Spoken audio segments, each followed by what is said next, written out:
it is my honor, really, to introduce Jeff Halper to you.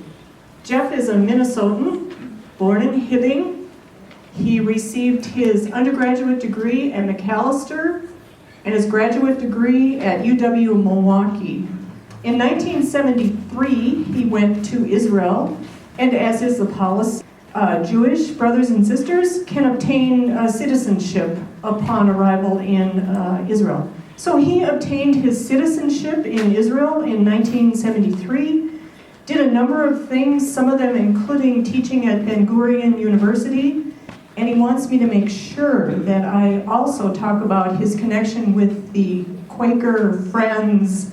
He can tell you more about that institution at which he taught as well.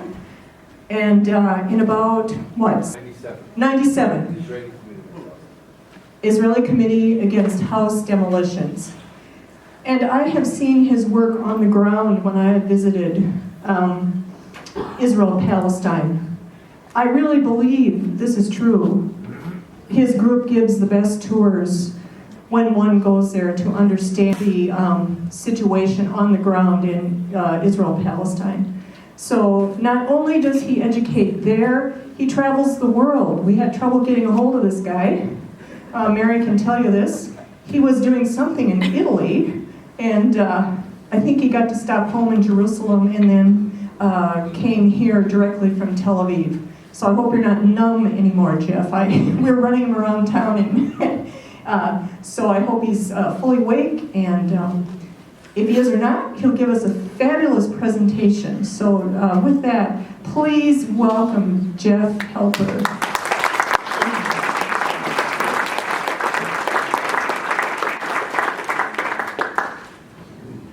Okay, it's good to be here, and I am awake, so I know where I am. No, it's good to be back. I mean, I know, it's like usual, I know half the audience, at least. So I feel at home. And in a way, continuing the conversation that we've had over the years. I mean, we've been active for many years. A lot of us have been active. And like Kathy said, we started ICAD, the Israeli Committee Against House Demolitions, in 1997. So we've been active on the ground, fighting the occupation, resisting, and so on. But the point of it all is to end the occupation. Or if not to end the occupation, it gets more complicated. We'll talk about that. To resolve the conflict, or to resolve, and it's not even a conflict in many ways. It's kind of a settler colonial situation. But to resolve the situation, the issue in Israel, Palestine, and move on to a just peace. And we haven't turned that corner. By we, I mean Palestinians. Our Palestinian partners, and critical Israelis, because you're not going to liberate Palestine from Minneapolis. That I have a feeling.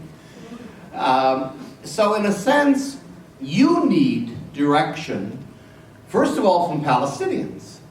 I mean, I'm an Israeli. I can bring up, like I'll do today, ideas of where we could be going in terms of resolving this in Israel-Palestine. And I'm certainly a stakeholder as an Israeli. So I have a reason to say what I'm saying, and I'm part of the equation, but I can't represent the Palestinians. And in the end, I think we're going to have to become more proactive, Palestinians and Israelis, there, in terms of giving you all direction and leadership and focus, and a solution to advocate for, more than we have until now. So what I want to do this morning is to sort of, I really should be giving this talk in Ramallah, and if not in Ramallah, in Tel Aviv, because really the whole idea of where are we going and what should we be advocating for and analyzing it. That's really what we should be doing at home. Unfortunately, we're not.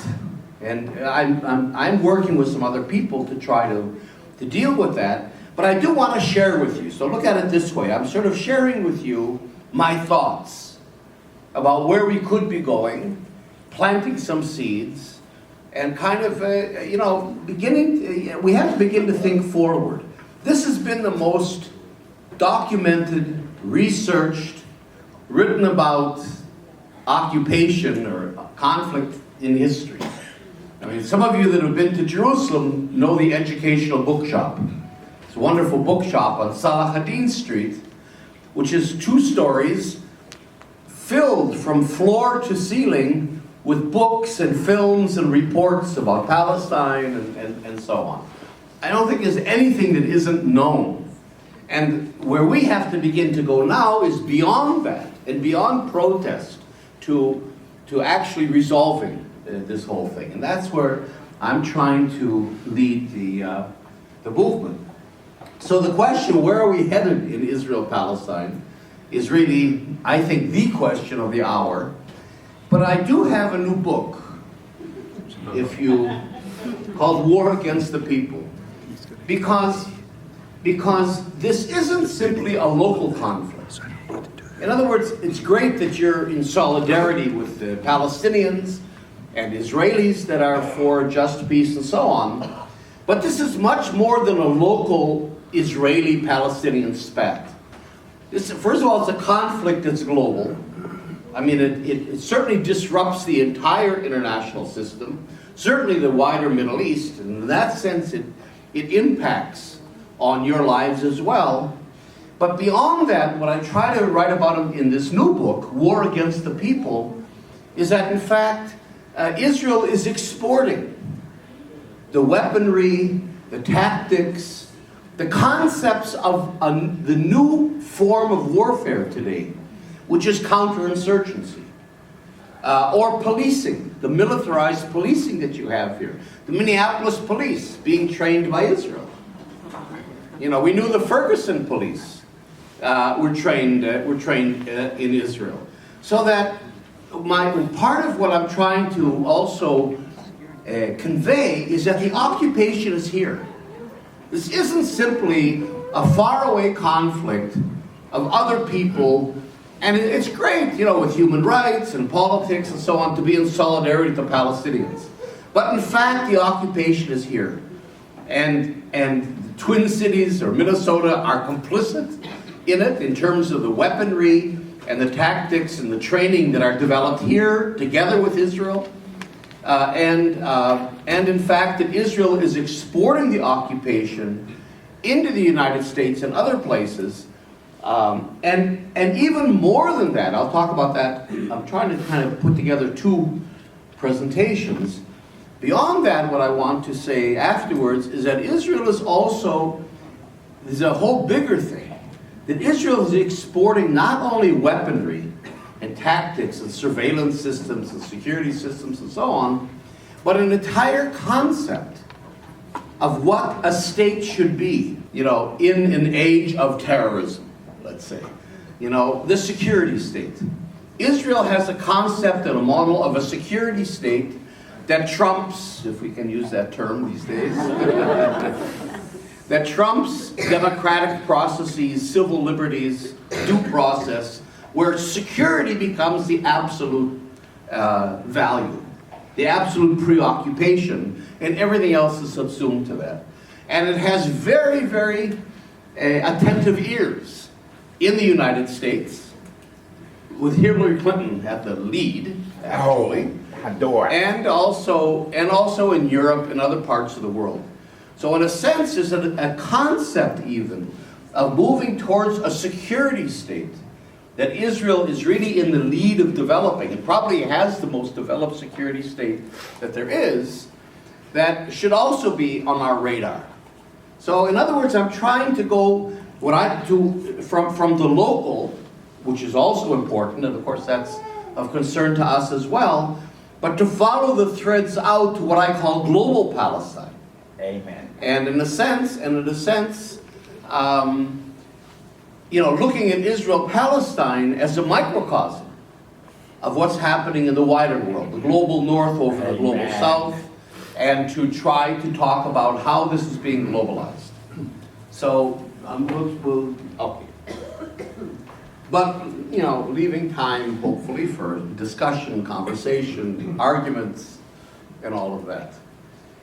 I'm not going to, all right, you all know pretty much the conflict. I don't have to start with Israel-Palestine 101 with this crowd. So I want to skip over all that stuff, and I just want to make a contention, and I'll talk for maybe 5 minutes about it. And that is that the two-state solution is gone. It's over, it's dead, and we should stop talking about it. The more you talk about an irrelevant solution, the more you're simply muddying the waters. But I just want to start by saying there was a solution that could have worked. It wasn't a just and fair solution, the two-state solution, obviously, because it took this one country, Palestine, Israel, in which today half the population is Palestinian. In other words, the next 2, 3, 4 years, there will be a Palestinian majority in this country, between the Mediterranean and the Jordan River, before any refugees returned. And we've got 5 million refugees living around in terrible situations. Lebanon is awful, but certainly Syria. And a lot of the refugees finding their way to Europe today from Syria are in fact Palestinians. But even before any refugees return, you have a Palestinian majority in this country. And yet the two-state solution, as we know, leaves Israel on 78% of the country.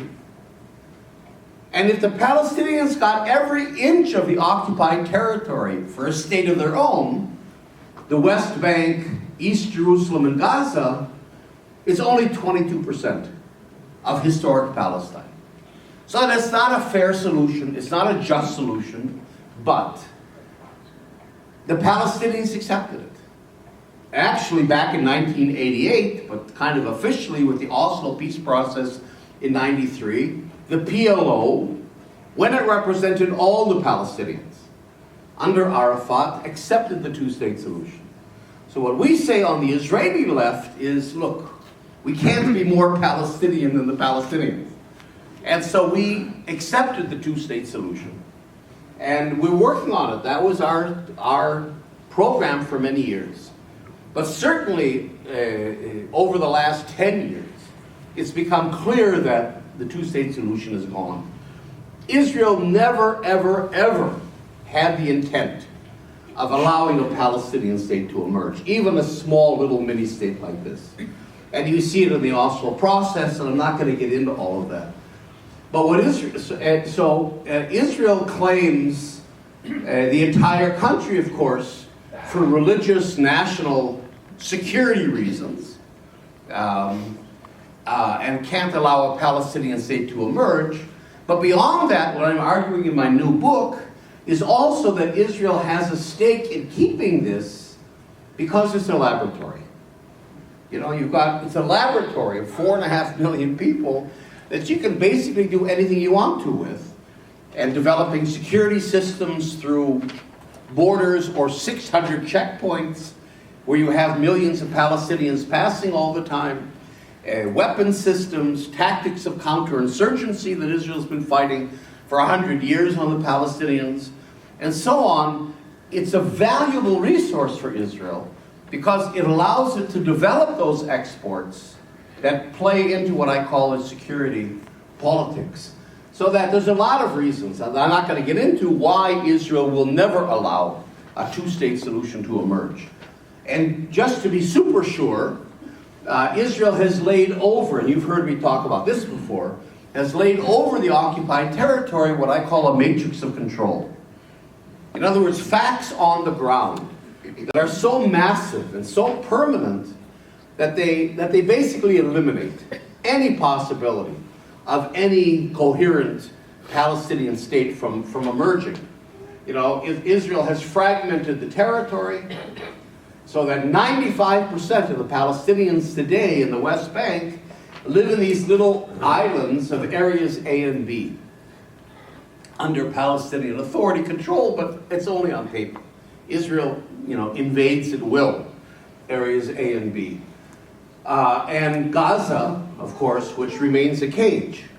So altogether, if you take A, B, and Gaza, we're talking about maybe 40% of the occupied territory, where 95% of the Palestinians are locked in.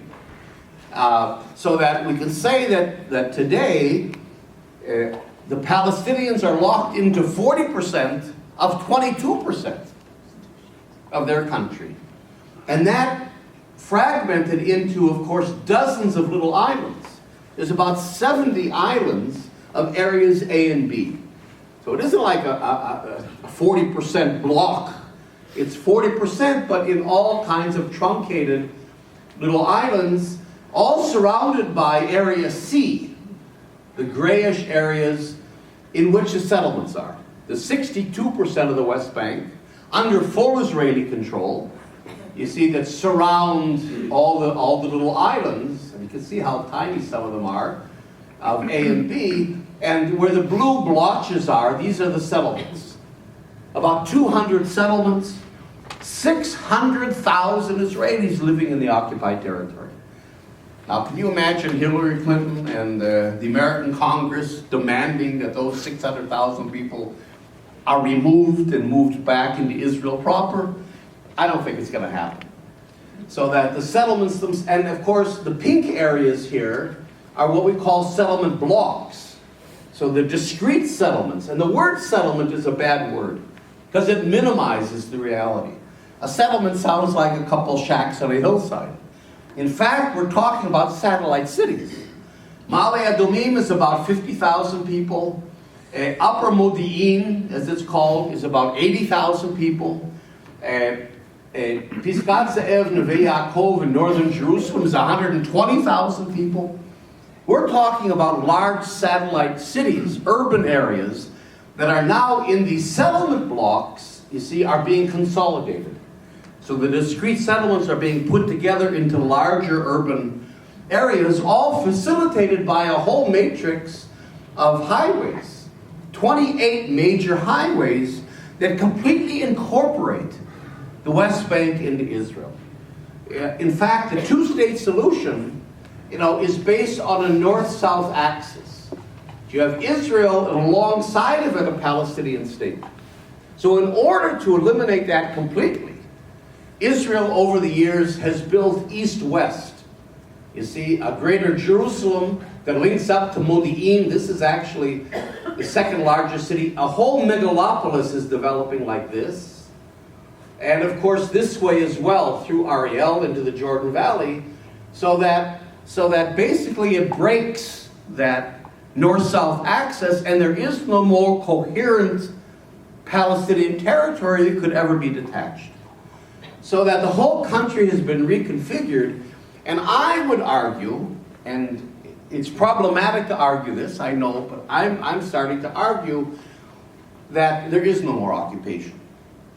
Occupation is defined by the international community, by international law, as a temporary military situation. And an occupation has to be disposed only by negotiations. Well, after 50 years, and all these massive facts on the ground, and the incorporating of the West Bank into Israel proper, I would argue this is permanent.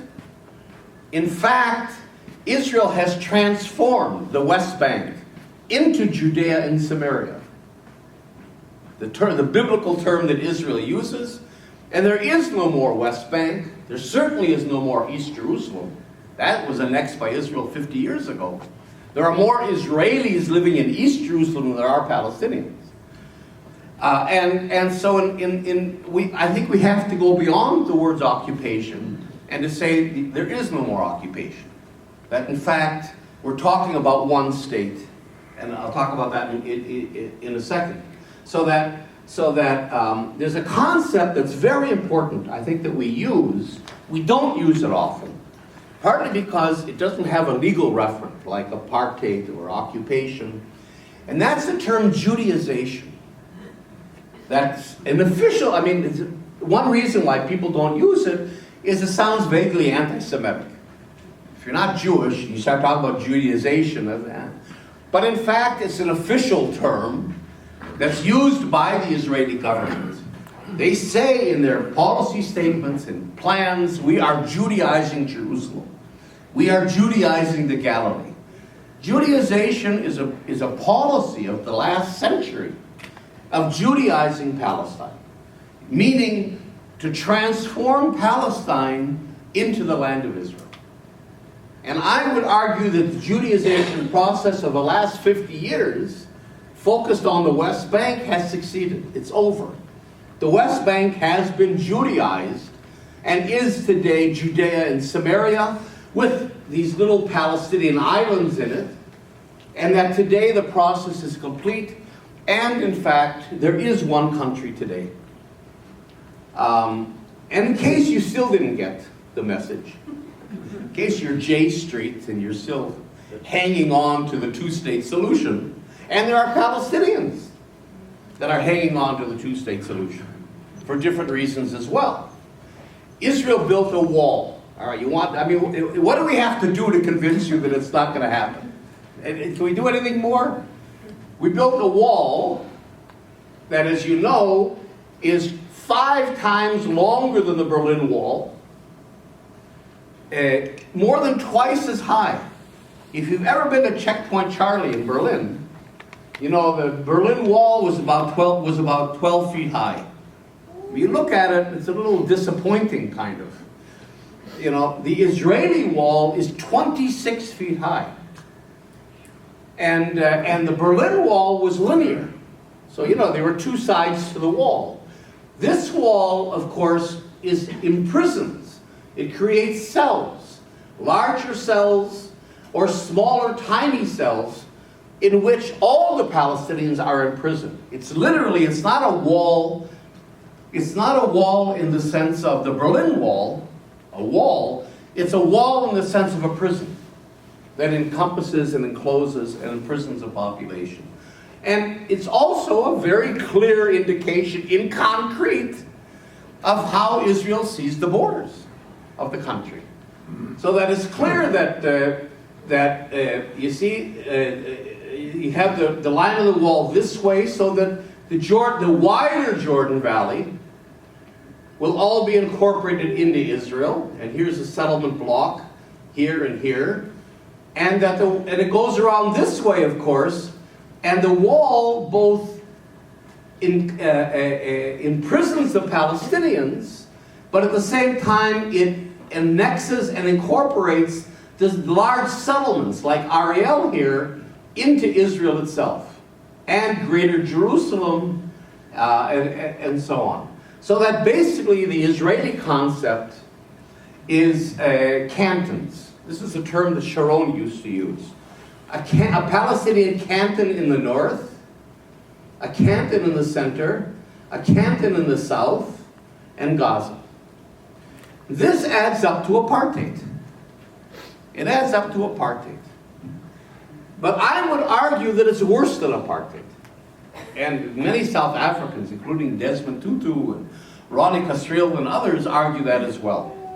In other words, it's hard to say something good about apartheid. But under the apartheid regime, there was at least lip service, a pretense of relating to the black African population. I mean, South Africa admitted that it existed, a black African population. And they tried to set up, these crazy Bantustans that no one ever accepted, but at least there was the pretense of giving independence to black African peoples. In Israel, you don't have that. Even that pretense, even that lip service. Israel has never, ever, ever recognized the existence of a Palestinian people. Never. And it's certainly never recognized their national rights. In Oslo, the brightest days of the Oslo peace process, all Israel did was recognize the PLO as a negotiating partner. And what are we negotiating? Who knows? It was open-ended negotiations, and so that you have a situation in which Israel has imprisoned the Palestinians. The term that I use, it comes from the United States, is warehousing. Warehousing is where we are here, which is worse than apartheid. Warehousing is a term that Angela Davis and people involved in the prison industrial complex in the United States have developed. You know, the United States has 4% of the world's population and 25% of the world's prisoners. And they're warehoused. They're wards of the state. They disappeared. They're not an issue. Nobody knows, nobody cares. And they're inmates. So if they, and we use non-political language for inmates, when they riot, the guards, the prison guards, have every right and duty to put down the riot. You see? Well, I would submit that that's exactly the way Israel looks at the Palestinians. Exactly. They're inmates. They have no national identity. They're not even Palestinians. They're Arabs. They're a bunch of Arabs, you know, led by terrorists and kind of being terrorists, who were justifying negotiations with them or a two-state solution. So what I'm saying is, that we have this conflict, or we have this situation, it's more than a conflict, that has, I think, mathematically three solutions, if you want to put it that way. One solution is the two-state solution, which again could have worked, but it's gone. It's over. I mean, it was never alive, but certainly with the facts on the ground and the matrix and everything else, it's over. It'll never be. So we can eliminate, and Israel eliminated that. That's one of the important points here. This isn't an Arab plot. The Arabs didn't frustrate the two-state solution. This is the deliberate, conscious, systematic rejection of the two-state solution by Israel. We have to hold Israel accountable. And this is actually the most threatening thing to Israel, because Israel presents itself as the victim. You know, we're the ultimate victims. And if you're a victim, if you think about it, if you're a victim, that's a very powerful place to be when you're in a political struggle, because you can't be held accountable for anything you do. You're not responsible because you're the victim. So if you can combine, like Israel does, tremendous military power. You know, Israel's the fourth largest nuclear power in the world and has never signed the Nuclear Non-Proliferation Treaty. It's been an occupying power for 50 years.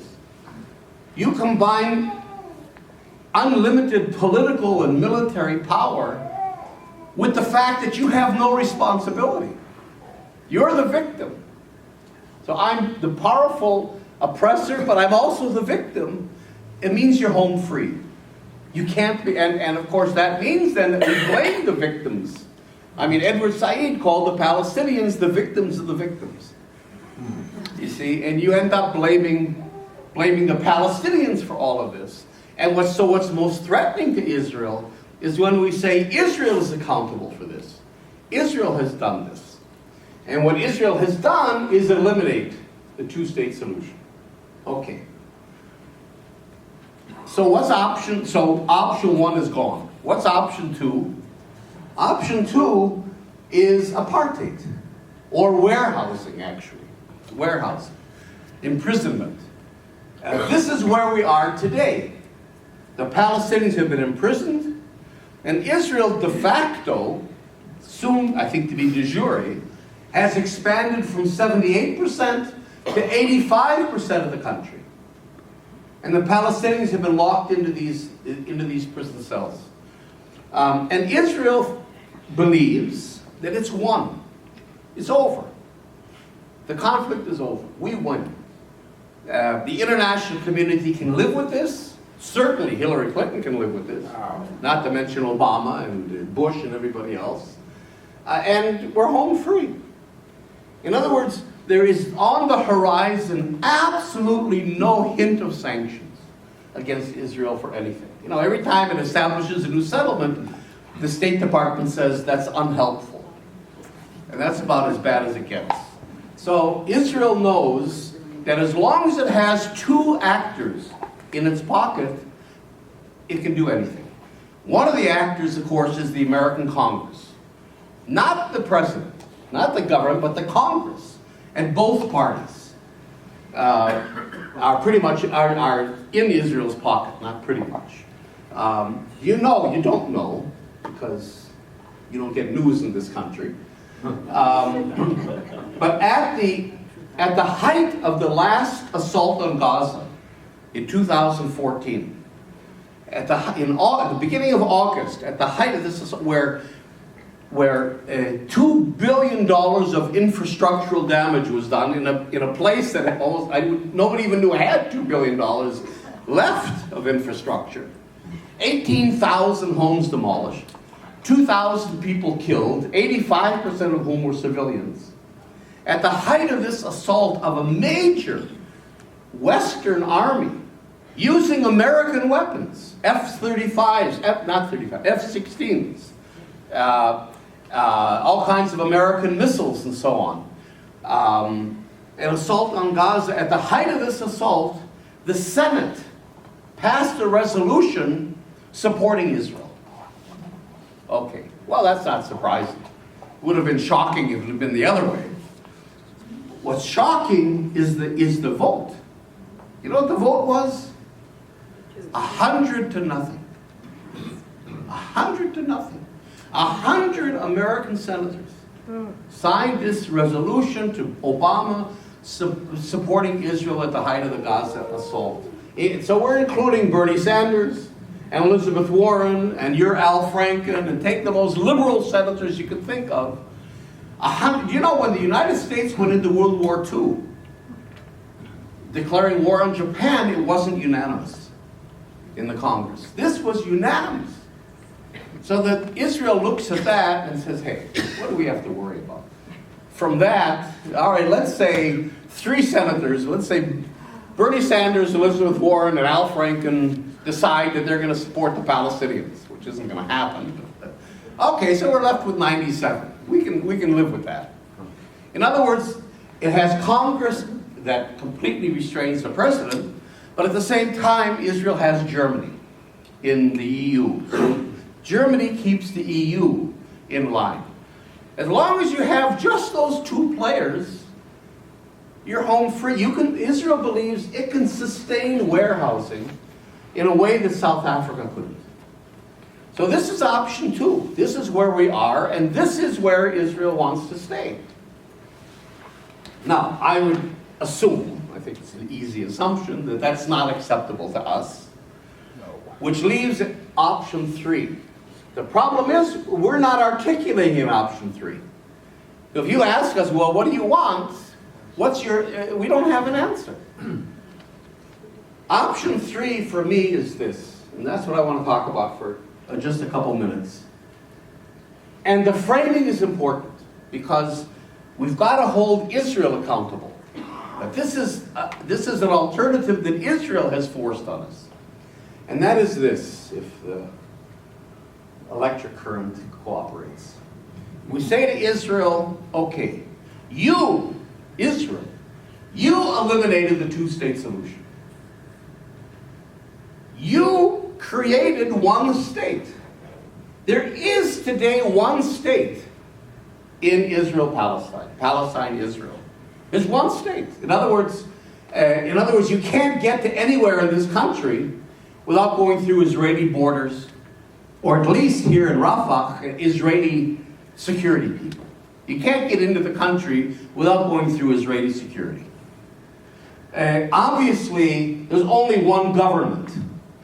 I mean, you can't tell me the Palestinian Authority is a really functioning government with authority. There's one government over this entire country. There's one army, obviously. There's one electrical system. There's one water system. There's one highway system.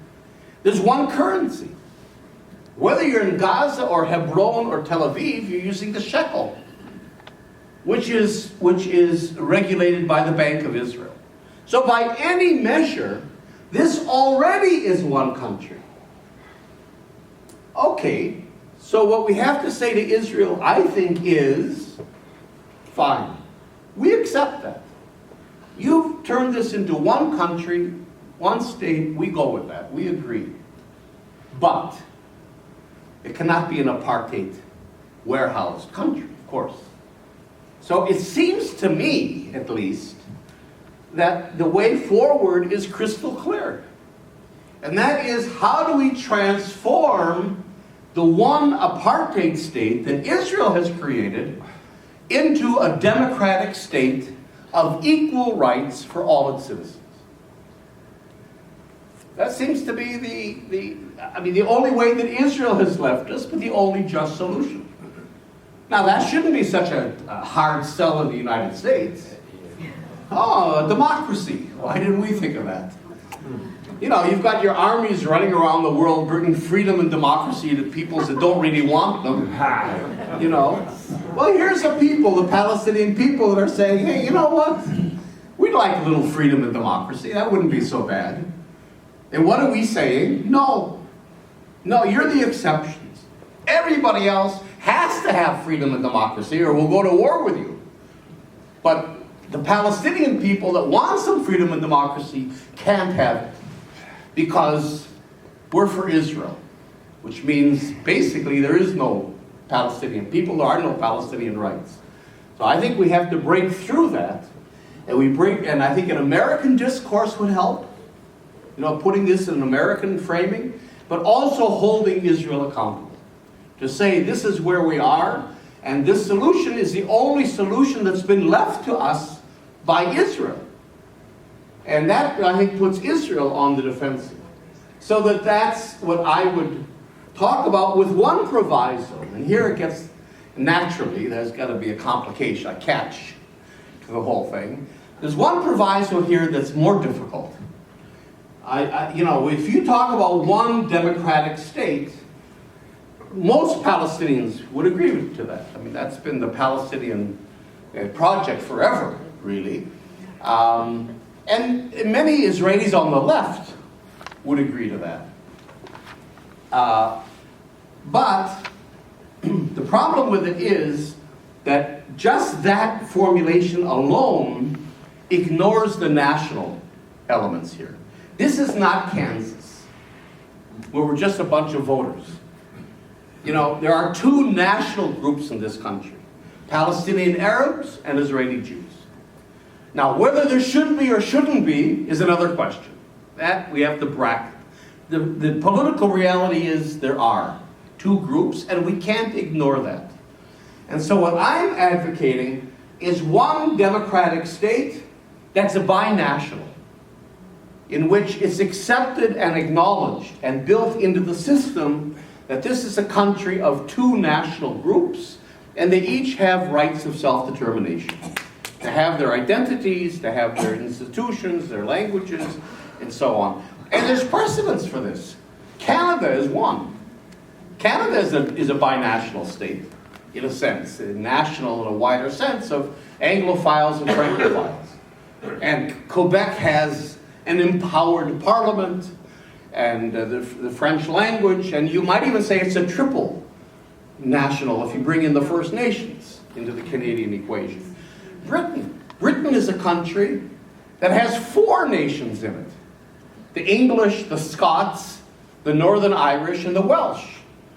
And they're all very proud peoples. I mean, believe me, the Scots are no less nationalistic than the Palestinians are. And so far, we'll see what happens with Brexit. But so far, these four nations, with their parliaments, with their identities, their languages, and so on, have lived together in one democratic state. Gordon Brown, who was the Prime Minister of the UK, was Scot. You know, so that there's a certain equality among those nations. Spain is another example. We have the Spanish and the Catalonians and the Basques and others. So this isn't the first place, the only place in the world that has that kind of reality. The problem is, of course, that we're not quite there at a solution. We don't have it agreed upon. I mean, I'm raising this a democratic binational state, but we're far from any consensus about that. And the Palestinians don't agree. I mean, the idea of binationalism gets a lot of pushback on the part of the Palestinians, especially in the occupied territory or in the camps. Because for Palestinians, many Palestinians, to accept the principle of binationalism smacks of legitimizing Zionism or legitimizing settler colonialism, which is how they see Zionism.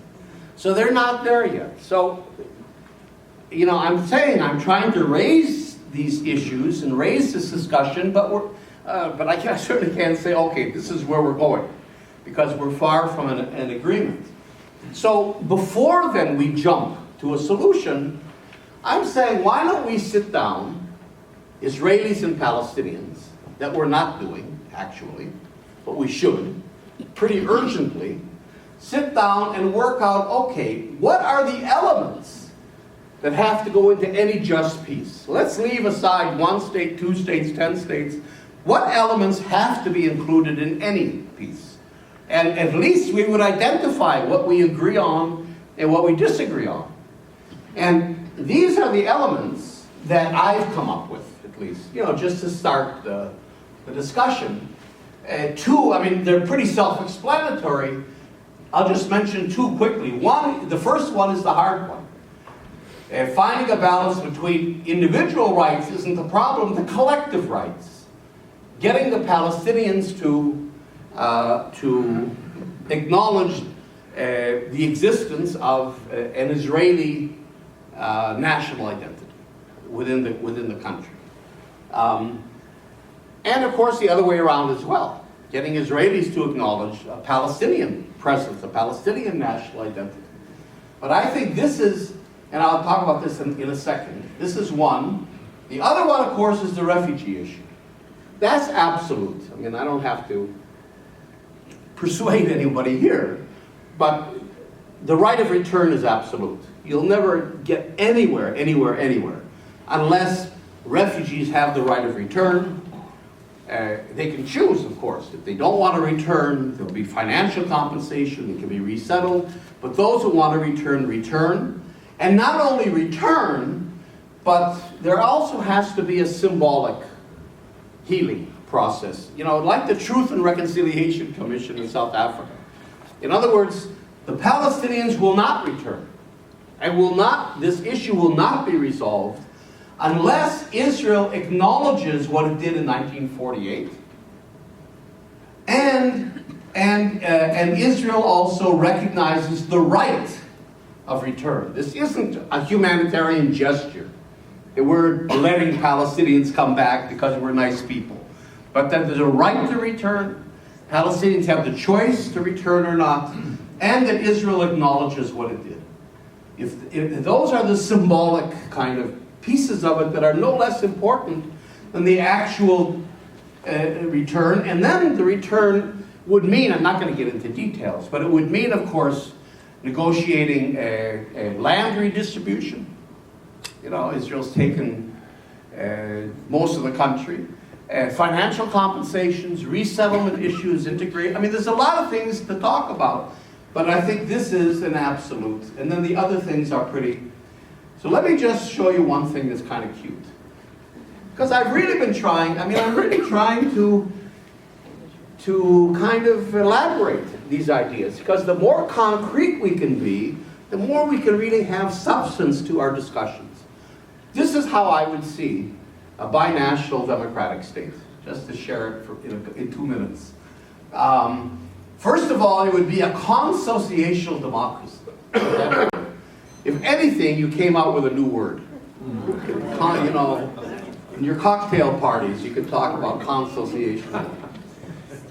Which basically is a fancy word for sharing. Not like Lebanon, where everything is divided by community, but a sharing in which you create a mutual dependency. That if it's good for everybody, it's good for everybody. But if one community loses, or is oppressed, or unhappy, or whatever, the whole system suffers. You know, so that you try to create a kind of a win-win sort of thing. Now, two things I'll just mention. One is that it would have a very weak executive. You know, the problem we have is there is no Palestine-Israel, Israel-Palestine. There's no common overarching identity. So even before the end of apartheid, Nelson Mandela could say we're all South Africans, right? Because there was a concept of South Africa. We can't say we're all what? You see? And so in a sense, we resemble to some degree what Switzerland was about. Because in Switzerland, the cantons, the German-speaking, Italian-speaking, French-speaking, and so on, the cantons were stronger in terms of identities and languages and traditions and so on than some broad Swiss identity. So when I'm in Germany, which borders Switzerland, I ask people, like an audience like this, who's the Prime Minister of Switzerland? Nobody knows. In Germany, no. I mean, I don't expect you to know, but nobody. I mean, Americans don't know where Switzerland is necessarily. Nobody knows. And it turns out that they don't have a prime minister. They have a president. Who knows who the president of Switzerland is? Nobody knows. And in fact, they don't have one president, they have 7. Because it rotates from canton to canton. There's a rotating, what they call a federal executive. My point is that you can have a very functioning state, I mean Switzerland does pretty well, a functioning state in which there is no consensus over who the state belongs to. Or there's no overarching common identity.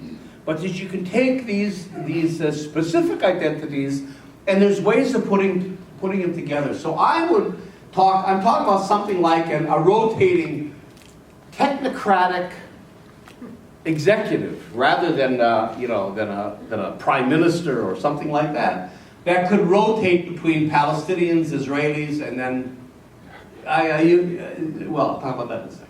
So that's sort of one idea, to have, in a sense, a weak state where the state doesn't represent a common identity, because that would be forced on the people. There is no right now common identity. Maybe someday there will be. You know, in Switzerland, what's happening now is that the young people are leaving the cantons. The young people are young people. And there's multi-language universities in Switzerland. They feel European, even though Switzerland's not a part of the EU, but they feel European. And that whole system, they're starting to move, which they can, move into a more general Swiss European identity. So that would be hopefully what I would like to see happen in Israel-Palestine, but we're not there yet now. Now, the key is then to have 2 houses of parliament. One would be a normal parliament. This is like Congress here. A normal parliament elected by the citizens, all citizens of Israel, Palestine, Palestine, Israel, equal rights, equal votes. We simply vote for a parliament, and it has all the powers of a parliament. Except, and here you have this in every country. In the United States, you have a constitution. And in the Constitution, you have the Bill of Rights and that constrain Congress. In other words, Congress can't pass any law it wants to pass. Because you've got the Supreme Court occasionally says, no, this law is unconstitutional. So every parliament has certain legal parameters, and here it would be the issue of binationalism. In other words, you'd have a constitution that we don't have today in Israel. Israel's the only country in the world with no constitution, except Britain, that has the Magna Carta. So, but we'd have a constitution, and embedded in the constitution would be the principle of binationalism, which would mean that Parliament cannot pass laws that harm the integrity of either national group. You see, it's because the fear of Israelis, and it's a real fear, Israeli Jews, is there'll be a Palestinian majority in this country. What would prevent it from becoming Algeria? where Parliament passes laws, you know, to drive the Jews out, let's say. What would prevent the tyranny of the majority? And Israel knows very well what the tyranny of the majority is, because that's what we do to Palestinians today with our parliamentary majority. So that the principle of binationalism would protect both national groups, but obviously the Israeli group more, because they would be the minority. And what I'm saying, and then you'd have another house, so in every election you get 2 votes. And this is actually a leaf I take out of the book of New Zealand, because New Zealand does it this way with the Maori. And that is that if you belong to the Israeli Jewish community or the Palestinian Arab community, you would have votes within your community for this other communal House of Parliament. That would be the watchdog over the parliament in terms of protecting the national collective rights of each of those peoples. And maybe even addressing the problems that these communities have. And that would give another layer of protection to everyone. And I think if the principle of binationalism was in there, I think you could sell this to the Israeli public. The Israeli public, the Israeli Jewish public, is not concerned about the land. They never bought into the greater land of Israel idea that we talked about. In fact, the ideological settlers, the ones we think of as settlers, the religious ones that are violent towards Palestinians and so on, they're only 1% of the Israeli population. That's it. And if you take all the settlers, well, most of them aren't ideological. If you take all the settlers, they're less than 10% of the Israeli population. Now, it's true, they have the patronage of different parties, but the Israeli people have never really gone there. So I think their concern is security. Both personal security, but also our collective security. And you can address that, I think, with this principle of binationalism. So let me leave you with this piece with a slogan. I made up a slogan, and you're a captive audience, so let me sell it to you. We've always supported BDS, our organization. As a matter of fact, we supported BDS before it was called BDS. If you remember, the first de facto BDS campaign was against Caterpillar for developing bulldozers and stuff that destroy Palestinian homes. So the house demolition issue was the first campaign that started what became the BDS movement. So we've always supported BDS. I've had problems over the years with its targeting. I'm not so sure SodaStream was the best target. And we can talk about that later if you want. But the problem with BDS is it's not connected to an end game. Again, you can't be in a political struggle and not have an end game. What are you BDSing for? Are we BDSing to hurt G4S? Or to get SodaStream to move out of Mali? That's really what we care about? Why are we BDSing? And the 3 things we're BDSing for of the BDS campaign: end the occupation, equal rights for Palestinians in Israel, and the right of return, are old and outdated. They were formulated in the year 2000. You know, you're not going to end the occupation, I would argue, because there is no more occupation. And talking about the rights of Palestinians in Israel, which is good by itself, kind of, when you talk about occupation in Israel, you've got, it's a 2-state solution concept behind these things, which is old and I think outdated. So we have to rethink that. And so I would like to put together these things, BDS for BDS. In other words, boycotts, divestment, sanctions for a binational democratic state. I think it gives a focus and a direction to where we could be going. And I'm throwing this out, to kind of give us that direction in our talk. Now, just one more thing, I promise. I mean, I can talk for another 3 hours, you know that. But it has to do with my new book and where we can, I just want to at least touch on this. And that is, again, that what should also concern Americans is the fact that Israel is exporting the occupation to the U.S. and everywhere else in the world, basically. But also, you know, the left, I mean, look, I wrote a book about something I know nothing about, which makes it interesting. I mean, you know, I'm out of the box. It's kind of, I'm learning. What do I know about the military? I mean, I couldn't tell you an F-35 from a pistol. I mean, I've never been interested in it.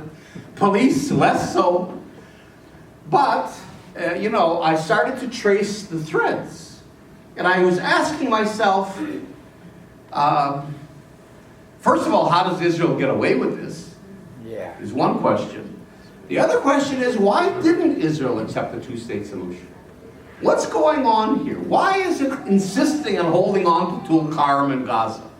What's the, you know, and as you trace it, you begin to see that, in fact, like I said at the very beginning, the occupied territories are a laboratory. Develop weapons and tactics and surveillance systems. And what I discovered was that if you take the military and homeland security and policing together, because they've all become one package today. You've got the militarization of the police, but you also have the policification of the military. I mean, the militaries are going around doing nation building and regime change and peacekeeping, so-called, you know, so that all these things are coming together. The military, security, and policing. If you take them together, you know, they represent a $3 trillion a year industry. Whoa, I'm saying to myself, here I'm an activist. I want to make the world a better place. And I don't know anything about a $3 trillion industry of violence and control and repression. Whoa, that's kind of a blind spot. You know, and I think this isn't on the agenda of the left at all. And that's one reason why I wrote the book. We talk a little bit about drones. Code Pink and media have done some of the work on drones. I mean, but that's just one little tiny thing.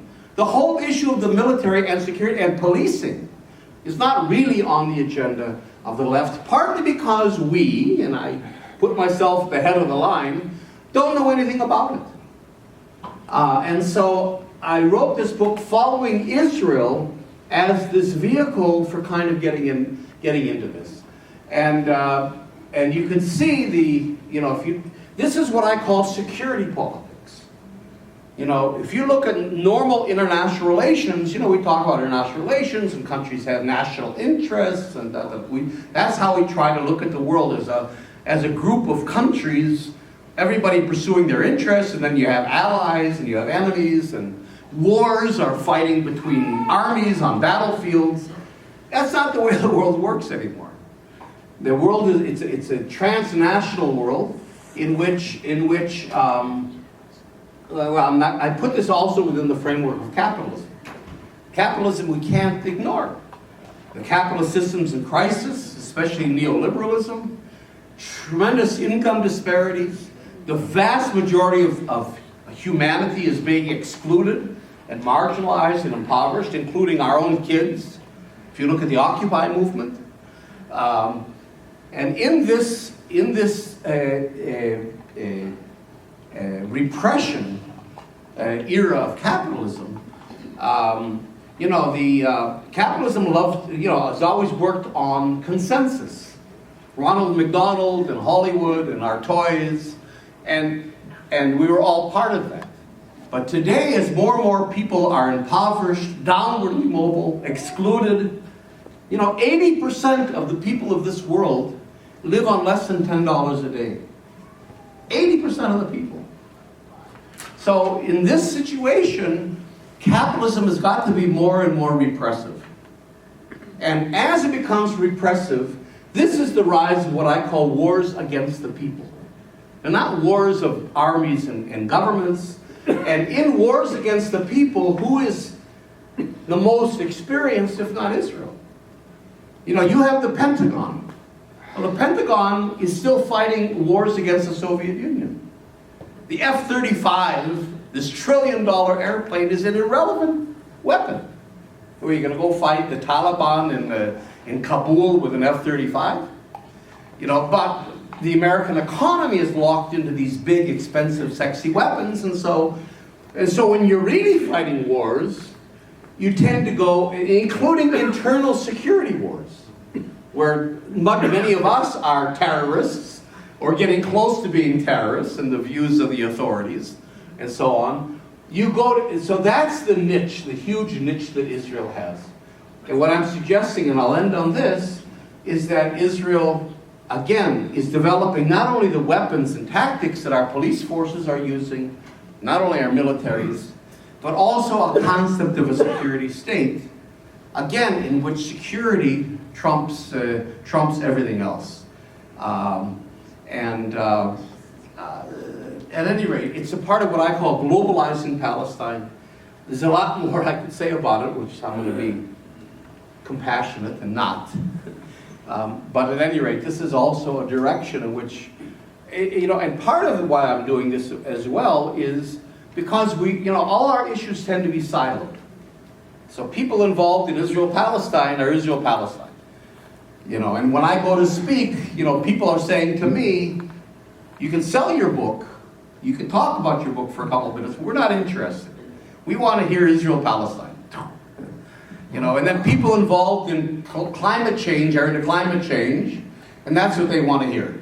They don't want to hear. So Naomi Klein, who I love, Naomi Klein wrote her latest book, This Changes Everything, about climate change. Didn't mention the military. The military is the world's largest polluter, by far. Amen. But it's all siloed, you see? And then people dealing with military stuff are in their world. People in women's issues are in their world. Third world debt is another world. You know, and nobody's connecting the dots. So hopefully what I'm trying to do here is begin to connect some dots, and also to widen the Israel-Palestine issue by talking about global Palestine, to begin to include people that today aren't sitting with us. You know, I mean, there's a lot of activists out there in the Twin Cities that aren't in this room because they don't see this as their issue.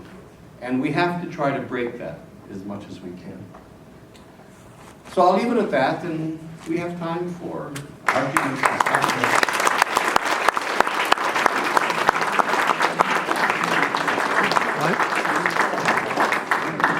So I just ask respectfully that we limit what we have to say to 2 minutes.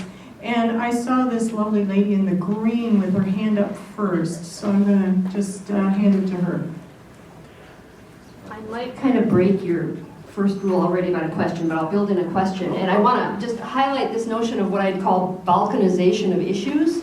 And if we can put up that last slide that you had about the globalization of Palestine, it would be helpful. Because I'm actually the cultural director of ACOM, which is the Armenian Cultural Organization of Minnesota. And we had a big visit by ANCA, Armenian National Commission of America, last week. And one of the things that I always talk about in terms of the Armenian community is its automatic tie with Israel and Israelis because of the genocide. And there's a long-standing going back. There are lots of, the Armenian community always has people like Amy Klobuchar and other people come as an ally. And I'm just looking right up there to that. Turkey and Azerbaijan, I'll point out Azerbaijan's misspelled, but with Azerbaijan and Uzbekistan getting $4 billion of arms, and that's the only direct military thing we have going on right now, but in Armenia with Nagorno-Karabakh. And that is, so I think that, I don't guess Armenia gets any money. But anyway, I just wanted to point out that it's something I'm constantly trying to do. No, Israel's on the Azerbaijani side Exactly. of the conflict with Armenia. And yet Armenia claims, these ties with Israel and the Jewish community. I'm always trying to get people to consider the Palestinian plight as actually the most directly related to questions of Armenia today and in the past. So how would you recommend, I'm going to share this slide with everybody if I can get it. You're welcome. But how can we sort of get outside of these old allegiances that are seen as sort of infallible to go beyond what's happening now? There. Well, that's where capitalism comes in. And I know we say capitalism, and ruling classes, and it sounds kind of 50-ish. You know, old Marxist stuff, and I mean, certainly, to her, Naomi Klein is probably the only popular writer that uses the word capitalism. I mean, some academics do, but it's not a part of our discourse. And it sounds crazy, leftist, conspiratorial, but you know, there is a capitalist system, and there are ruling classes. And in fact, Oxfam put out a report a few months ago that in fact, 1% of the world's population controls 50% of the world's resources. I mean, you can get statistics about how people are being made surplus labor, surplus humanity, marginalized. I mean, it's all there. Okay. The point I'm trying to make is that the world is becoming transglobal. So the way we think of the world in terms of peoples and especially in terms of countries is old.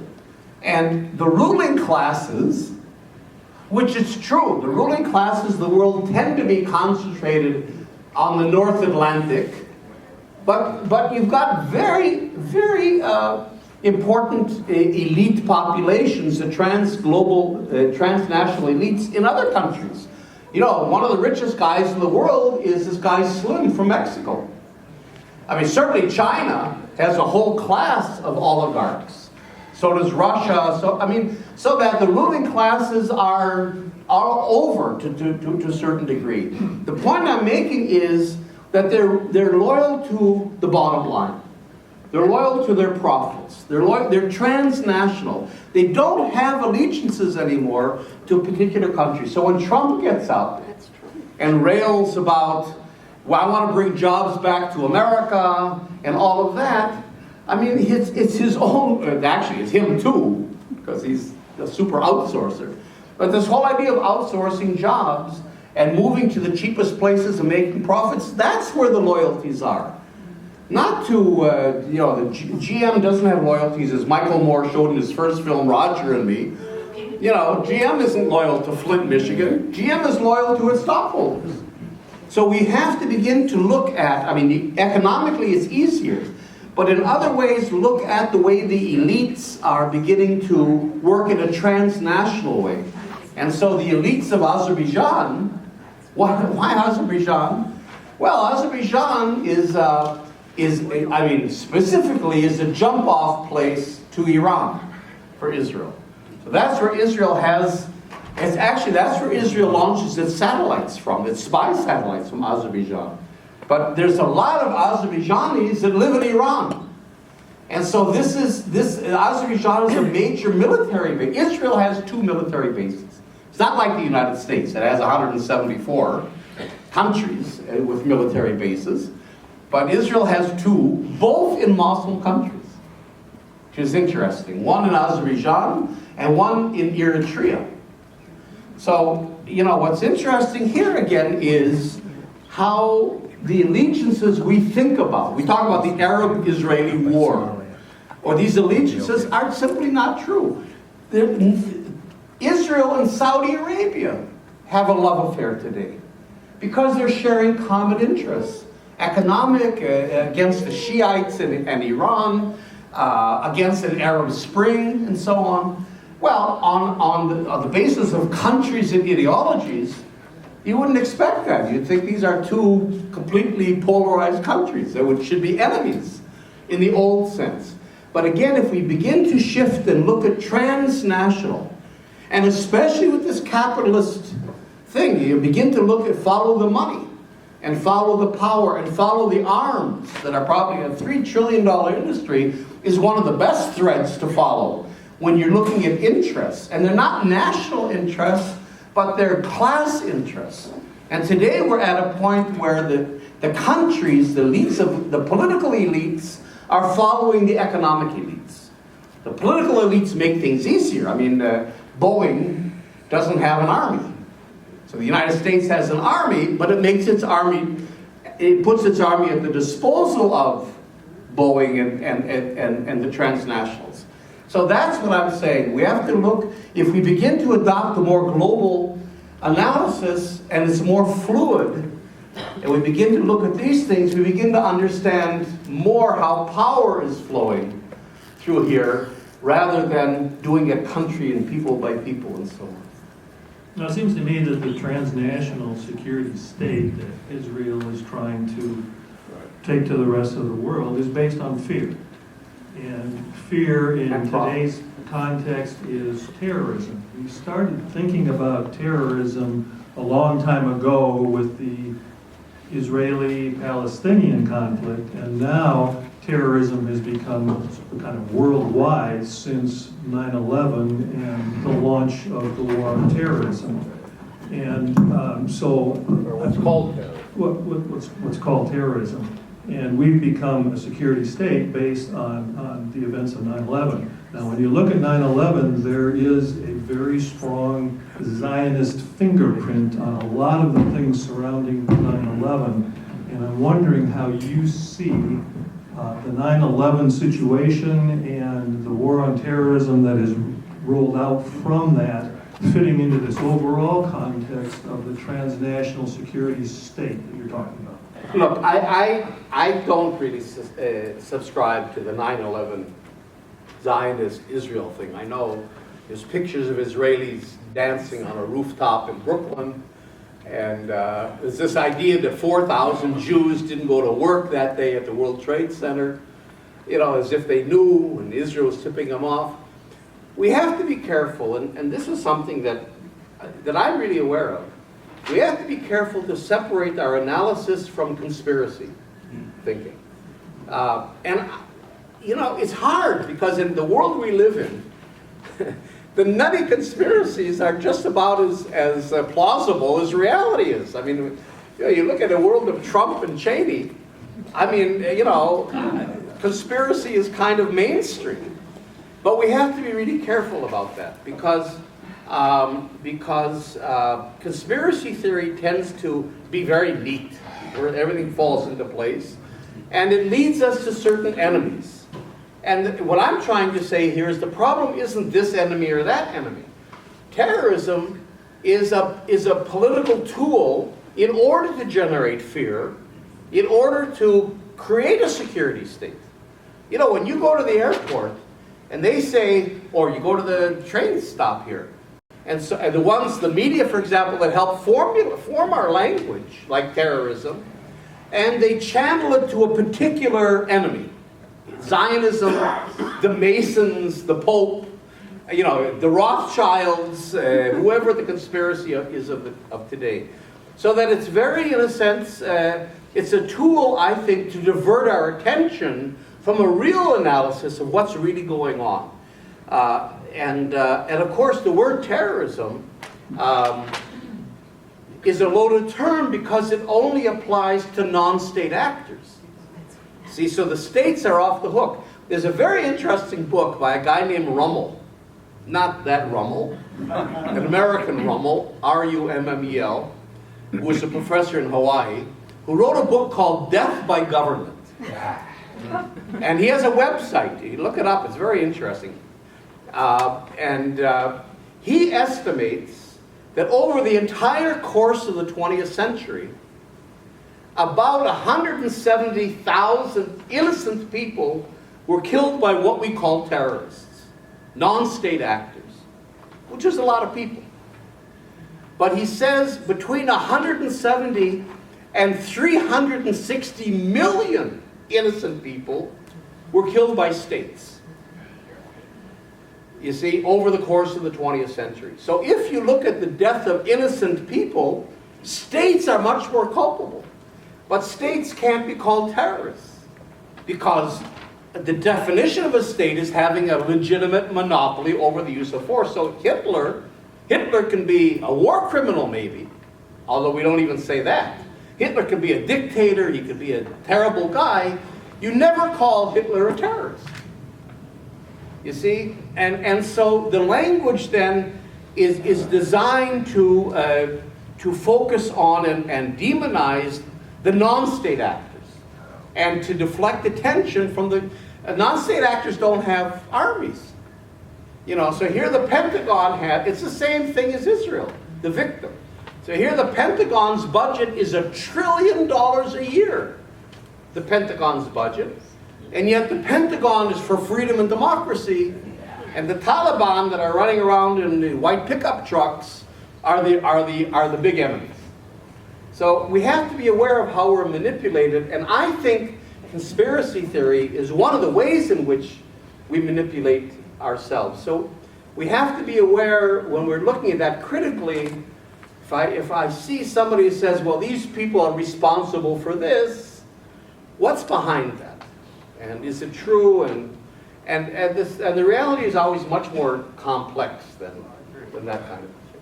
But pursuit of the truth is the bottom line there. Exactly. I don't The think critical pursuit we of the don't truth. have that today. That's right. No, that's right. But you have a lot of conspiracy theory. Well, sure, Yeah. but we don't have the truth, and that's the whole point. That's right. Okay. Jeff, Kathy? could you speak, you mentioned a bit about, you're talking about globalizing Palestine, and specifically the extent to which there is that relationship between Israeli military and policing security within the U.S. And I think we saw a lot of connections being made between Palestinians and protesters in Ferguson and the role of the military, militarized police there. And we're also seeing it with Standing Rock, the protectors of the land there. And so I'd like to have you talk more about how our police forces within this country are certainly being trained by the Israelis in terms of tactics and just what that impact is on our own society. Thanks. Again, I'm putting the military security and policing in the same package, in a sense. And you see that very well with the militarization of the American police. I talk about a global pacification system. In a sense that we're being pacified. I mean, that's what the capitalist system is trying to do, is to pacify us. And it does it in all kinds of ways, where the military, I even have a mnemonic device, if you want to remember it. The missile complex. Missile meaning the military, internal security, like Homeland Security, surveillance, because the surveillance systems are amazing that exist today, intelligence, and law enforcement, that together make up the word missile. So it's an easy thing to remember. Now this is, in a sense, the coming together of these things that are meant to pacify us, so that the police forces are being militarized. There's that program 1033, if you know the program, where the American Army actually gives surplus equipment to American police forces. You have police forces in Idaho that have tanks. But there's a center, if you want to look into this more, there's a center called the Gilley Center, Gilee, which is in Atlanta. It's called the Georgia International Law Enforcement Exchange Program. But it's located in Georgia, but it's actually nationwide. And they send American police forces to Israel. I have a slide of it, I'm not going to. So that if you go onto their website, or the Gilley Center, you'll see all these American, including Minneapolis police, in the Knesset in Israel, in the Israeli police headquarters in Israel, learning about these kinds of weaponry, and it's funded by Home Depot. The guy that's, if you want a BDS target, although Home Depot might be too convenient to BDS, Bernard Marcus, who's the guy that started, that runs Home Depot, funds this program of bringing American police and training them in Israel, so that you've got those kinds of programs. But at the same time, I do want to show you something else. Here are your American police from the Gilley program, but there's a lot of different The B'nai B'rith runs a law enforcement exchange program as well. There's a lot of these that bring the American police, you see, to Israel and bring Israeli police here. But look at something else that's going on. The Israel weapons industry, which is one of the major corporations in Israel, produces, among other things, the Uzi. Now, we all know the Uzi submachine gun. It's in every Schwarzenegger movie. Criminals love it. It's the preferred arm of drug cartels, and so on. So the Israel weapons industry that produces the Uzi submachine gun has opened a factory in Harrisburg, Pennsylvania. And what they're doing is they're taking military weapons and they're making them more compact. They're making them adaptable to police, to law enforcement. You see? So the next time your local police officer pulls you over, he or she could pull an Uzi submachine gun. You don't have to hold it with two hands anymore. Out of the holster. You see, so even the weaponry, you can see in the weaponry how it's being civilianized or police demilitarized. And of course, the American public is a huge market for Israel. For these, So let me give you just one more example of this. This is the X-95, made by the Israel Weapons Industries in its factory in Harrisburg, Pennsylvania. You see, which is a combination assault rifle, carbine, and submachine gun. All right. Now, why a carbine? You know what a carbine is? You're from Minnesota, you should. But I didn't really know. A carbine is a normal rifle. You go deer hunting with a carbine. It's a normal rifle. So why are they putting that in an assault rifle and submachine gun? Because in the United States, even in the United States, listen, you have to be armed. So all this creates that kind of paranoia. That's what a security state thrives on, is paranoia. And Israel is more than happy to feed into that paranoia and provide the weaponry, because it's a market. And that's why I'm saying the capitalist part of this is completely disconnected from the actual. In other words, they create threats, they create paranoia, they create these militarization campaigns among the police in order to make money. We see it in order to protect us. You see, that's where we accept the security state, because our government should be protecting us. But in fact, our government and the ruling classes are complicit in creating and generating that fear that is then feeding into the militarism for the express purpose of profit. That's it. And so that's where we have to kind of shift our ways of looking at things, and we have to be more articulate than this and bring this out to the public, I think. And the police is a very good way to do it, because the police are local. So when you start to talk about the Minneapolis police being trained by Israel, that should be a BDS target. Now let's see from the police, what have they been trained in? What kinds of weapons is the Minneapolis police using?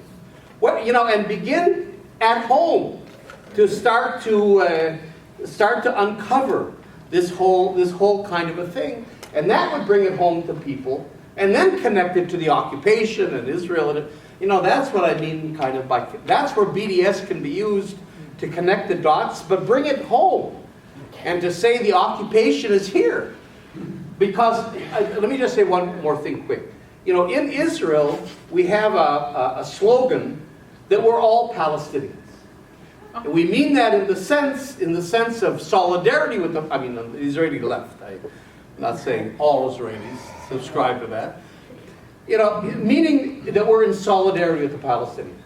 But you could argue, and it's a good line to use, that literally we're all Palestinians. In the sense that we're all on the receiving end, through our police forces even, of weapons and tactics and surveillance systems, security systems, that have been perfected on the Palestinians. So don't think that, Israel attacked Gaza and Gaza is the end of the story. Gaza was simply the laboratory. Okay. But you're the end users, you see? And so in that way, we bring the people here, the public, into the equation, where you're the targets as well. And I think that brings a critical aspect to this whole thing. But I think we cannot redefine the goals of the BDS movement, and I don't think it's accurate to say that the goals of the BDS movement are outdated. I think they're super relevant, and it's not, the line of the goal is not just occupation, it's occupation and colonization of Arab lands, and colonization, as you well know, is totally ongoing. Okay, thank you. It's a comment, and you can... Okay. Thank you very much. Okay, very good. No, you know,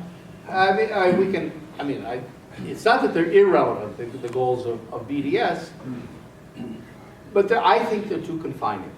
I mean, you know, if you go to the BDS, the BNC, the BDS National Committee in Ramallah, they'll tell you, we don't advocate for a particular solution because we don't want to divide the BDS movement. But you see, I don't get that, because the BDS movement is not a standalone thing. The BDS movement is a tool towards something. Or what, towards what? So to say end the occupation, okay, I mean, first of all, it's not going to happen, I think. But okay, let's say end the occupation is still a goal. But what does that mean? That's not a political program. What does end the occupation mean? Does it mean 5 states, 1 state? Does it mean transferring the Palestinians to Jordan? I mean, ending the occupation can mean a lot of things, and not always good things. Israel thinks it's ended the occupation. So that I think we have to really begin to develop a political program. So if we succeed, and we do begin to break this thing down, which I think we have to do, and create new possibilities, that we're ready. And I'll tell you why this is urgent, just in a word. You know, the left, we tend, and I know us, unfortunately, we're not connected to what's happening politically. We kind of stand aside, and we do our, you know, our writing and our analysis, and but we're not engaged very much. And so we're not connected to the historical moment. What's going to happen is that the Palestinian Authority is going to collapse or end. It's not sustainable. Abu Mazen is 80-some years old. It's corrupt. It's lost all its credibility. The Palestinian Authority is what's holding the lid on today. I'm not blaming it. You know, it didn't do the occupation, but it's holding the lid on because it's allowing this two-state discourse to continue. And of course, the PA is doing Israel's policing work. The PA is Israel's policeman. It's a collaborationist regime. It's going to fall. When it falls, and it could happen tomorrow, or it could happen next week, or it could happen I don't have a timeline.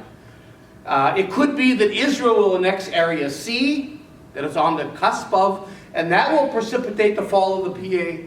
Or the PA could fall for other reasons, and then Israel would annex Area C. I mean, all these things are coming. We know it's coming down the pipeline. And we're not ready. We're not. The Israeli army has, if you look in Haaretz newspaper today, look at the website today. There's an article about how the Israeli government and the army has been preparing for a year over the imminent collapse of the PA. They know. They're preparing. Where are we? Well, we're saying we don't have a solution? That means we're not actors in this drama. The Palestinians are not sitting down with each other, our partners, to say, what do we do the day after the PA collapses? Well, then we start to scramble and try to figure out what's going on. And what about? And they're not talking to us. There's this whole anti-normalization thing going on. And in general, I think the problem of the left is that I don't think we see ourselves as actors. And so we have the privilege of old-fashioned slogans and saying we don't want a political solution. We don't have to deliver it. And that's what I'm trying to also struggle with, to tell you the truth. So I think this is urgent because we know the PA is going to collapse sometime soon. And I'll tell you what's going to happen, I think I know what's going to happen. And that's this. that, just in a word, that Israel's going to annex Area C. Okay, that's pretty easy to predict. In fact, Israel could do that before the end of the PA. Wait, just let me show you this, and then I'll do it through. What's going to happen is this. I think that Israel will annex Area C, so that it expands into 85% of the country.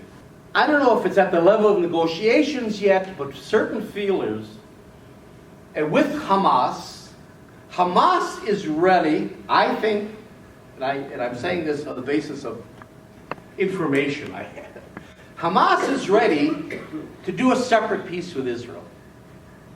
If Israel would allow a Palestinian state to emerge in Gaza under Hamas rule, they're willing to give up the West Bank. You know, Hamas has its own agenda, and Israel. And if last week, again, it's all, you know, between the lines. Last week, Lieberman, Victor Lieberman, this crazy Russian fascist defense minister we have, was talking about Israel building a seaport and an airport in Gaza. You see, these things are happening. So what could happen is that Israel annexes Area C, Gaza becomes an independent state of its own, and then we're left with A and B. First of all, A and B is not an Israeli problem. We don't want Ramallah. We don't want Tulkarm. It's not our problem, right? So Israel can say it's over. We're walking away. We have what we want. It's over. And then what will happen, I think, and there's all kinds of indications about this, is that the U.S. and Europe, working through the United Nations, will declare an international protectorate over areas A and B. And they'll say Palestinians have to be protected, Palestinians aren't ready for self-governance, Palestinians don't have a viable economy. There's all kinds of ways they can put it. And you'll have an internationally sanctioned apartheid regime, but with Israel, that Israel has nothing to do with. It's shifted it all to the UN. This is where I think we're going. I think we're going towards an expanded Israel, cutting off Gaza from the rest of it, and imprisoning Palestinians under an international protectorate in areas A and B. That's where we're going. What's our response? What if this happens? Then we're going to start organizing? We know this is happening. Why aren't we being proactive? So I accept what you're saying, and I agree. And in a sense, it's not fair what I'm saying, in that, like what I started to say before. You're not the audience that has to do that. You're not responsible for formulating where we're going. That's our job. But one of the problems is we're not doing it today, and it's leaving you kind of rudderless and directionless a little bit, and I think that's something we have to resolve. Okay, I have a question for you, which is, you focused on the Palestinian side, but there are two aspects about Israel that I'm interested to find out. Can you speak a little louder? Okay, my question, two questions. One, how is it that the Israeli leadership has behaved like an ostrich fashion, ignoring what's the absolutely ironical results of their policies? But the more importantly, the Israeli public, why has it continued to elect these conservative governments? So seeing the reality of what's going on, it doesn't make sense. Why has Israeli public continued to accept when they all know that the result of this is going to be a state with Jews in minority? So I just can't understand this, that what's going on in the Israeli public. Right. You've talked about Palestine and West Bank, but please could you elaborate on both the leadership and the public? Well, the Israeli public buys what the government is saying, and that is, again, that it's over. We won. There's nothing else that we won. The Palestinians are isolated, they're neutralized, they're under their own collaborationist regime that we set up. Israel and the United States set up the Palestinian Authority, and it's over. It's hard for me to convey this to you. You know, some people say, people say to me, could you give this talk in Tel Aviv? And the answer is yes, but nobody would come. This issue is 100 times more alive in Minneapolis than it is in Tel Aviv or Haifa. It's a non-issue there. The Israelis have said it's over. We have nothing more to do. The Arabs are terrorists, we know that. The army will take care of them. We have a wall, and we have American support. So we're washing our hands of this, and we're going home. You know, in the last election, there was a poll in Haaretz newspaper, and I have to say with pride that my middle son is an editor in Haaretz. So, but that aside. There was a poll in Haaretz newspaper about what the Israeli electorate is voting on. What are the major issues? And what we're talking about, peace, Palestinians, occupation, all of that, was number 11 on the list. It's not on the Israeli mind. They don't care. They think it could be happening in in the Congo. That's how far away the West Bank and Gaza are from Israel. So that they have no motivation to go on beyond. And that's why I'm in Minneapolis and not in Tel Aviv.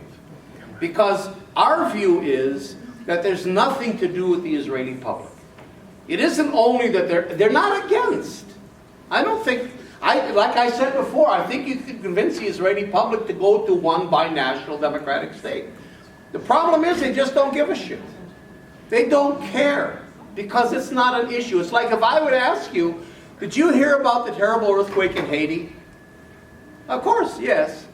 But I mean, it's so removed from our lives that, maybe we'll give some money immediately, but it's not something, and that's the way the Israelis feel about Palestine. Yeah, I know there's demolitions. I've heard vaguely this or that, but it has nothing to do with me. It's far away, and let the army deal with it. So that's why I'm saying, that's why you're partners, because the only way out, I think, is if we, Palestinians and critical Israelis, mobilize you internationally to create the pressures on Israel that have to be created in order for us to get beyond the occupation to something just. But it's not fair, but the Israeli public are simply not actors. And there's nothing to do with Israel. And they'll vote for, they don't like Netanyahu. The Israeli public, I don't think, is particularly right-wing. They have no alternative because there's no Labor Party anymore. There's no opposition. And so everybody is just in Israel is kind of hunkering down and just, but at the same time, they're not, somebody mentioned the Holocaust or something, they're not fearful, the Israeli public. They're not traumatized, the Israeli Jewish public. They're not worried. They're living a good life. I mean, if I could take you to Ben Yehuda Street in Jerusalem on a Friday night, it's more calm than Minneapolis. You have less of a police presence on the streets of Jerusalem than you have in Minneapolis. So that's the problem I think we're facing. And that's why I'm not focusing.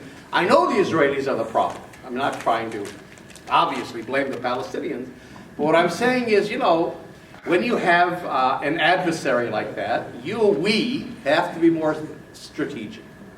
And that means, obviously in this circle I'm emphasizing what we should be doing and taking it for granted that the Israelis are doing what they're doing, which is winning, in a sense. There are a lot of questions, and I would like to call on Dennis, Dennis and Randy and the gentleman over there. So just some of you, I don't know that we'll get to all the questions, but let's go Dennis, Randy, and the gentleman over there. I'll try to be more specific. I think you've made so many very, very, very good points. But one question I have for you is that I think I haven't heard you say much about the UN. And I wonder, you know, given we're all in our silos, as you mentioned, and we all have our points of view, and injustice flourishes throughout the world. The UN perhaps doesn't seem to care that its resolutions are violated constantly for 4, 5, and 6 decades, etc. Should we just forget about the UN? Because the US obviously is not going to push it. That's right.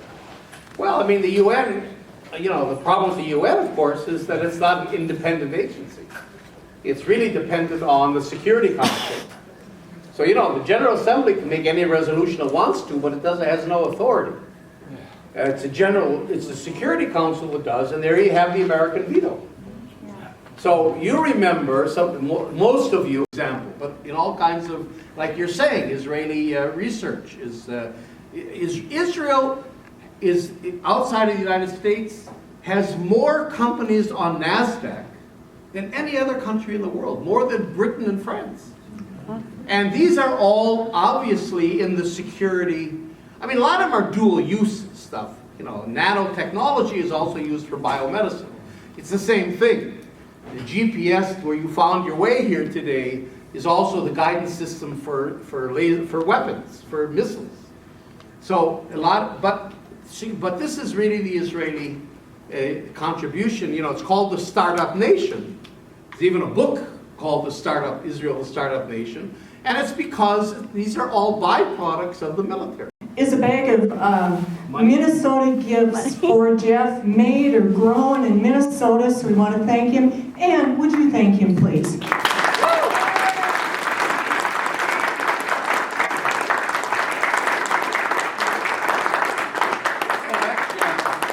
So let's Jeff thank you. No, thanks for inviting me. Thanks to Kathy and all of you and the organizations that brought me here. And, you know, I mean, I'm sharing this because I see us all in the same team. And we're all active and we're all committed. And I hope that what I said, even though it's critical, you know, was simply food for thought. It's meant to be a constructive criticism and analysis. And hopefully we can build on it and we'll be in touch with each other. So thank you very much. All right.